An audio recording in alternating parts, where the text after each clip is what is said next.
Sa Purok Valhawa, sa Barangay Taconan,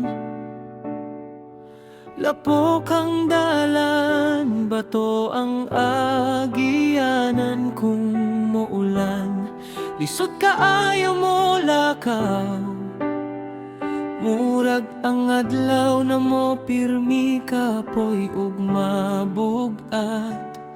Walay suga sa gabi, ningit-ngit among balay.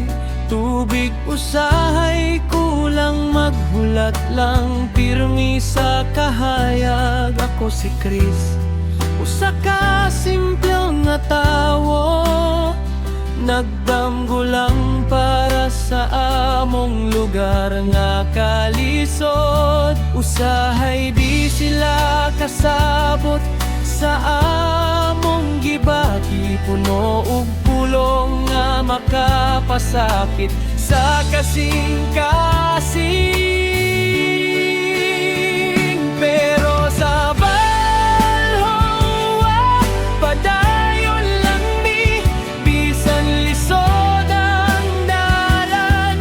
Nagkupot gihapon sa paglaom para sa tubig, para sa suga nga mong gitingguha. Bisan usahay, murag way nakakita sa among pag-antos.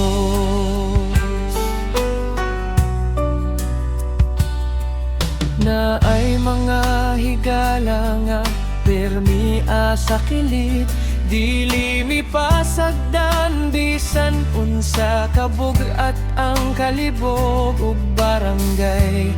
Kahit sul nga mo tabang po sa among gamay nga damgo nga lisod maabot. Kung moabot ang adlaw nga mausab ni tanan, sana makita nila ang among hilom nga paghilak ug paglaom. Ang lapok nga dalan, ang bato nga sakit, mga adlaw nga among giatubang, bisan kapoy na kaayo.